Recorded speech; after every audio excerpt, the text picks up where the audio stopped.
대전도 이제는 도시 재생의 시대가 올 거라는 주제로 해서 발표를 하게 될 거고요. 혹시 여기 보면은 서유광역시가 지속될 것인가 이렇게 적어져 있는데 혹시 서유광역시라는 말을 알고 계신 분 계시나요?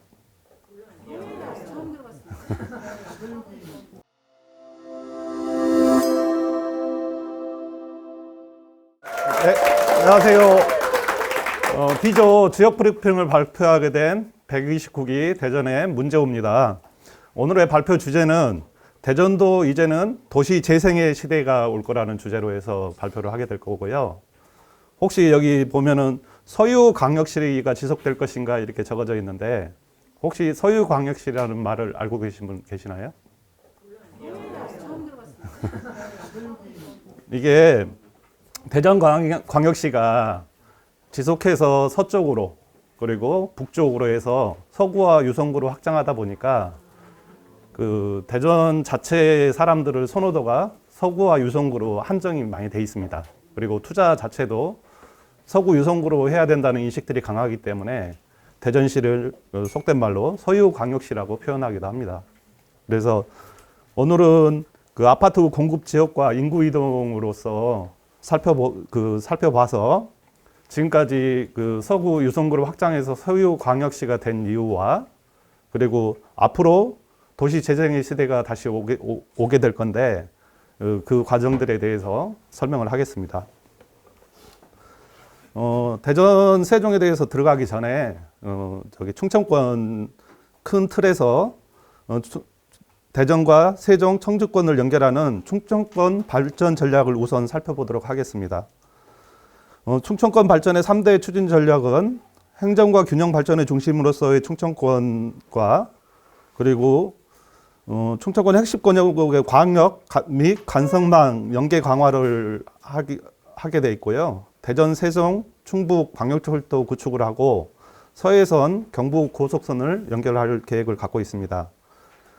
충청권 특화산업 및 혁신성장 기반 조성을 위해서 바이오 생명과학은 오송 쪽, 그리고 항공 및 수소산업, 이쪽 산업은 대전에 이렇게 첨단 산업 기반을 조성할 계획을 가지고 있습니다. 대전을 본격적으로 보기 전에 정부의 충청권 발전 전략은 크게 4개의 산업단지 개발 계획을 가지고 있는데요. 첫 번째로 충남 천안의 미래 모빌리티 산업, 그리고 두 번째로 충남 홍성의 수소 미래차 2차 전지 산업, 그리고 청주 오송의 철도 클러스터 산업, 그리고 대전의 나노 반도체 항공 우주 산업 등이 있습니다. 이제 구체적으로 제가 준비한 그 인구 이동에 대해서 이제 살펴볼 건데요. 이게 이제 숫자적으로 보기보다는 이렇게 시각적으로 보기 위해서 이걸 가져왔고요. 1994년부터 2003년도까지, 그러니까 약 30년 전부터 20년 전까지의 그 주택 공급 지역을 살펴보는 겁니다. 보면은 구 원도심인 그 중구와 동구에서는 공급이 거의 없고, 여기 중구의 태평동 쪽 일부 있고, 그리고 송천동, 그리고 이제 대표적으로 대전의 중심이죠. 둔산권에 공급이 이루어졌습니다. 이때 대부분의 그 원도심에 있는 도청, 경찰청, 그리고 그런 행정 중심의 그 행정기관들이 다 둔산동으로 이전을 했고요. 그리고 정부 청사가 들어서기도 했습니다. 그래서 원도심에서 서구 쪽으로 지속적으로 유출이 된 거죠. 인구 유출도 되고 직장도 빠져나가고, 그리고 주택 공급도 노원지구 쪽에 택지 개발로 해서 지속적으로 공급이 되어 왔습니다. 그 다음으로 2004년부터 2013년까지 10년간의 그 입주 아파트 단지들을 보여주는 그림입니다.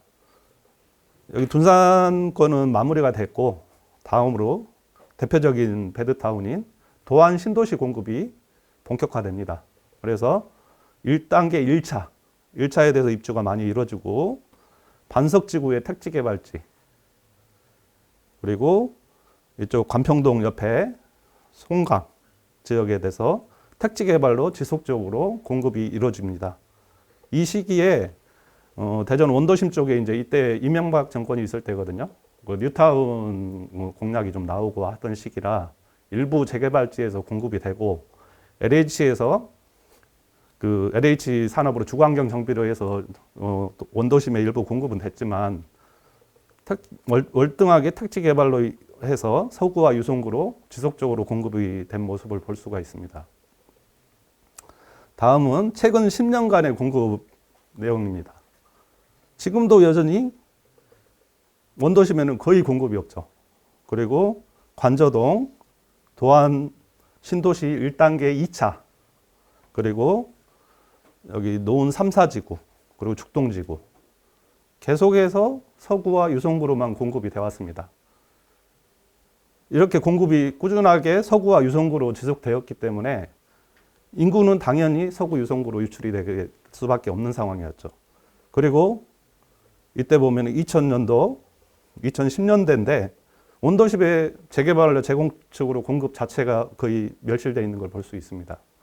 그 이유는 바로 다음에 세종시에 엄청난 공급량을 들어온 거죠. 2014년부터 2023년도까지의 공급량인데, 입주 물량인데, 이렇게 세종시에 지속적으로 공급이 된 거죠. 그래서 세종시의 인구가 약 10년간 30만 명이 증가를 하게 됩니다. 그래서 충청권의 블랙홀 역할을 한 거죠.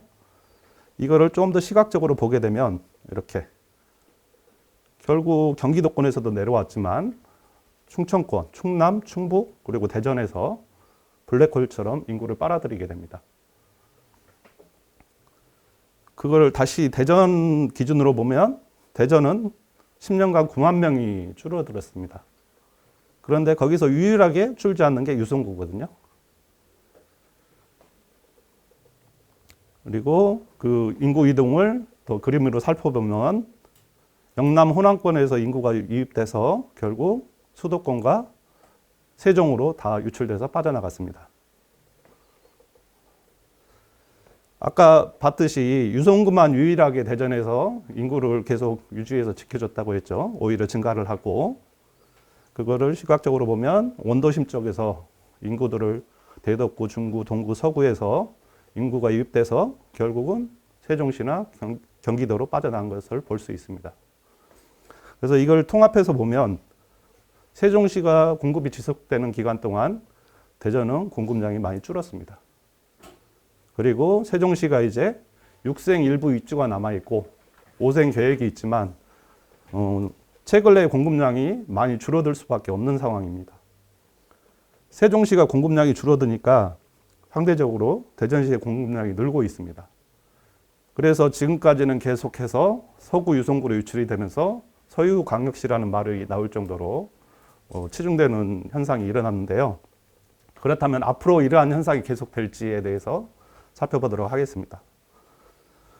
다음이 이 그림이 앞으로 3년간 입주 물량에 대해서 이렇게 단지별 그 크기로, 원의 크기로 나타내 주는 건데요. 여기 도안 신도시 쪽에 일부 입주 물량이 있고 나머지는 대부분이 원도심에서 공급이 이루어지게 됩니다. 이게 다 재개발, 재건축으로 해서 공급이 되고 있는 거죠. 그리고 앞으로 이제 택지 개발로 공급될 수 있는 공간은 여기에 있는 도안 신도시 2단계가 있고, 도안 아이파크는 이미 입주돼 있고, 얼마 전에 분양한 트리세이드, 우미른 트리세이드 같은 경우도 1,700세대가량 공급 예정이 있고요. 그리고 향후 분양해서 공급할 세대는 6,000세대 정도 공급할 물량이 남아 있습니다. 그리고 이거 말고 이제 교도소가 이전하는 도안 신도시 3단계는 있지만 거기는 아직 구체적인 개발 진행이 안 되고 있습니다. 그래서 향후 공급되는 양들은 대부분 원도심에서 이루어지게 될 겁니다. 그래서 대전광역시 도시 재생의 시대가 다시 온다고 얘기를 한 거고요. 대전시도 지속적으로 균형 발전 방안을 모색하고 있습니다. 그래서 2015년도에 재개발지에 대한 용적률을 특히 도시 재생 촉진지구 같은 경우는 대폭 인상을 시켜줬습니다. 그리고 광역철도와 트램 노선인 교통 수혜도 좀 이따 그 그림을 보시겠지만 대부분 원도심에 집중이 되게 됩니다.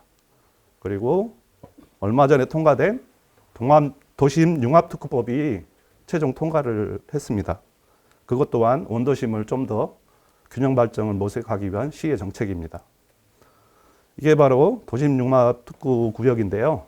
대전역 주변과 그리고 구도청 있는 도청 소재지 주변으로 일자리를 창출하고 주거와 상업과 문화가 집약된 복합 거점으로 조성한다는 계획입니다. 그리고 광역철도가 이렇게 서남 쪽에서 해서 논산 쪽에서 올라와서 청주까지 올라가는데 이 구역 또한 기존 구도심을 통과해서 지나가게 됩니다. 현재 24년도에 착공을 하고 26년도에 완공을 목표로 진행을 하고 있습니다. 그리고 다음으로 이 빨간 노선이 대전의 2호선인 트램 노선입니다. 그리고 광역철도와 트램 노선, 그리고 기존의 1호선 노선. 대부분의 교통 입지가 좋은 환승역 주변으로 개발이 잘 되는 거를 기존에 봐왔습니다. 여기 보면은 여기 도마 복수역 주변, 여기가 환승역으로 발달을 할 거고, 서대전 너거리역 주변, 그리고 대전역, 대동역 주변이 원도심에서 활성화가 되고 재개발이, 재건축이 본격적으로 진행될 거라고 보이는 겁니다. 그렇게 해서 대전 재개발 구역들이 옛날 뉴타운 구역들이 많이 지정이 됐는데 동화변동지구, 그리고 소나용도지구, 대전 역세권지구, 그리고 신흥지구, 그리고 여기 유성시장지구가 있습니다. 아까 봤듯이 대부분의 환승역 주변으로 이렇게 그 자정비 촉진지구가 이루어져 있고 그쪽으로 개발들이 진행되는 걸 볼 수 있습니다. 그래서 이제 현재 대전시에서 재개발 계획들이 있는 것들을 지도에 전체를 다 표시를 해 놓은 겁니다. 이 검정색들이 관리 처분 인가 이후에 이제 착공이 들어가 있는 구역들이고요. 아까 3년 내 입주를 봤을 때 원도심에 집중된 그 입주 물량들이 이 까만색들이 있고요. 그리고 이 빨간색들은 또 10개가 넘는데 이것도 1만 세대가 됩니다. 그리고 관처 이후에 이주를 진행하고 있거나 조만간에 분양을 할 수 있는 물량들입니다. 그리고 파란색은 사업 시행인가, 그 조합 설립 인가와 구역 지정된 곳들까지 합하면 120개 구역이 됩니다.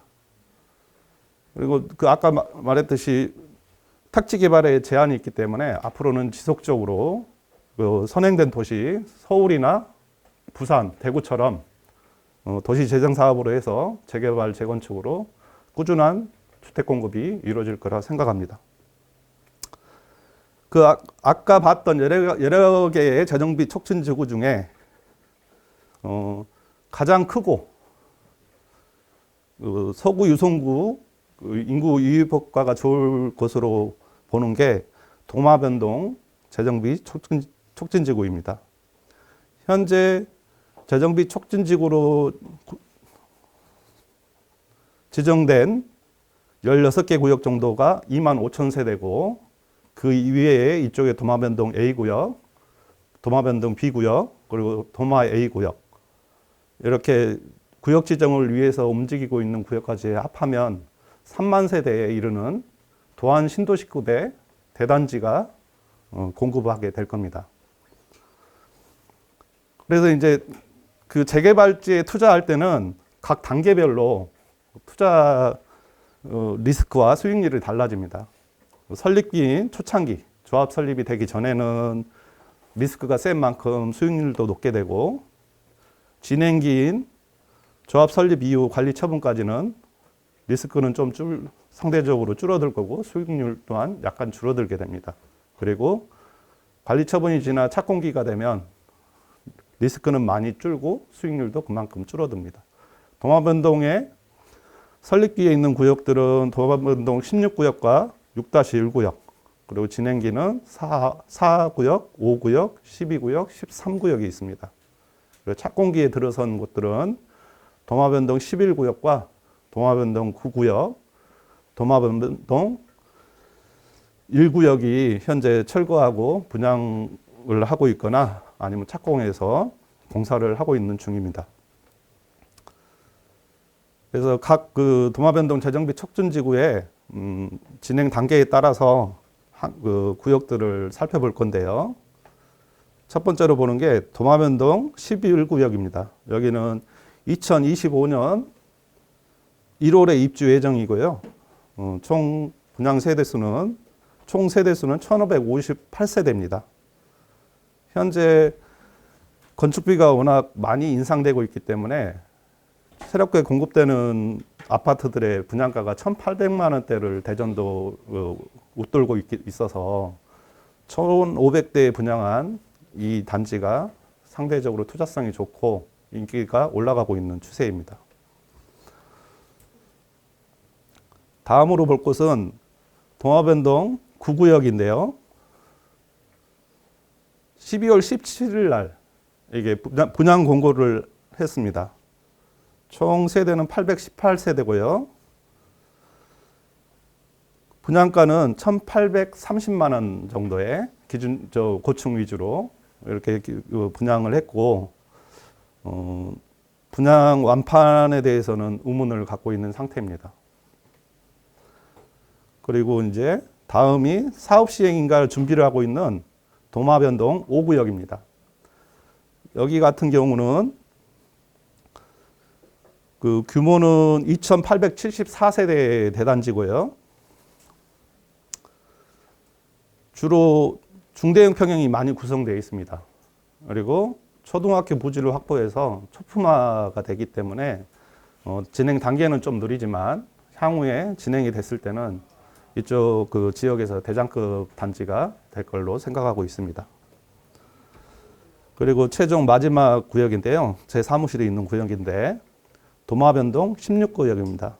여기도 2,000세대가 넘는 대단지고 이곳 또한 초등학교 부지를 확보해서 초품화 아파트로 바뀌었기 때문에 대장급 아파트가 향후에 될 거라고 생각합니다. 그 분양 타입 현재 구성된 내용을 보면 84 타입이 추가되고 주력이 5구와 84 타입이 주력 평형으로 구성되어 있습니다. 이곳은 12월 28일 날 조합 설립 총회를 예정하고 있고요. 여기 나와 있듯이 75% 이상 동의를 이미 받았기 때문에 총회를 하면은 바로 조합 설립이 될 수 있는 상황입니다. 이상 제가 준비한 자료들은 모두 발표했고요. 네, 이상입니다.